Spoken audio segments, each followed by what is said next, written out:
哈利路亚！亲爱的弟兄姐妹与慕道朋友们平安。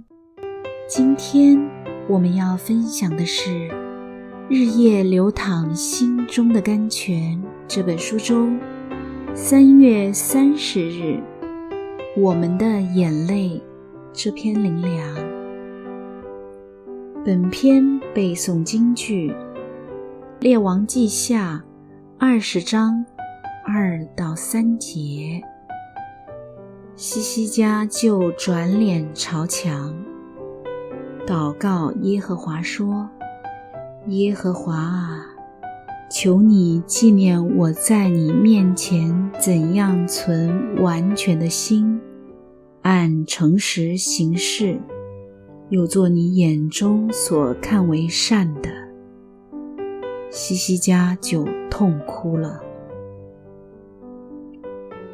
有位姐妹曾跟我分享她对神的感觉，她说，主耶稣天不怕地不怕，但就怕我们的眼泪。是啊，主耶稣是神，连死亡都不能拘禁他了，还有什么会让他害怕？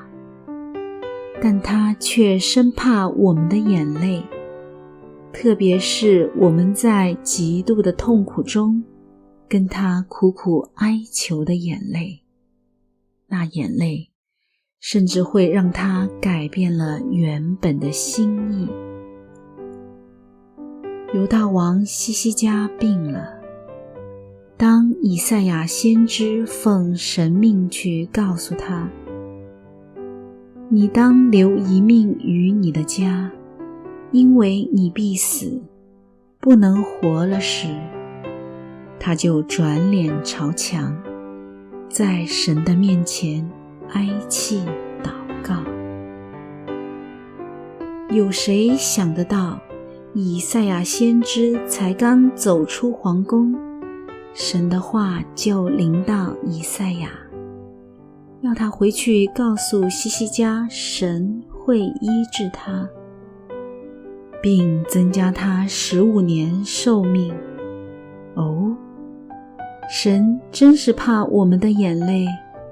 西西家王得病甚重，原本神的意思是要他离世了，但因他在神的面前流泪祷告，神就改变了他原来的旨意，增加了西西家15年的寿数。纵使神知道多给西西家15年寿命，西西家后来所行的只是徒让神伤心而已，但神还是因真爱他的眼泪，医治了他的病，又延长了他的寿命。神家的孩子啊，西西家的生平故事告诉我们，想要多得神的恩典，一定要做一个重视信仰、恒常祷告、谦卑顺服、多行善事的人，才能在遇到患难困苦时，跟西西家王一样祷告说：神啊，求你纪念我在你面前怎样存完全的心，按诚实行事，又做你眼中所看为善的。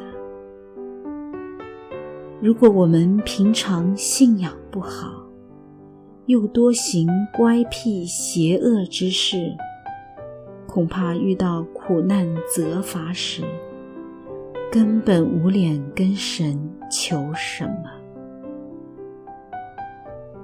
神所要的祭就是忧伤的灵。神啊，忧伤痛悔的心，你必不轻看。我几次流离，你都记数。求你把我眼泪装在你的皮袋里，这不都记在你册子上吗？神真是害怕我们的眼泪，必要因我们的眼泪垂听我们的祷告，为我们拨开云雾，得见阳光。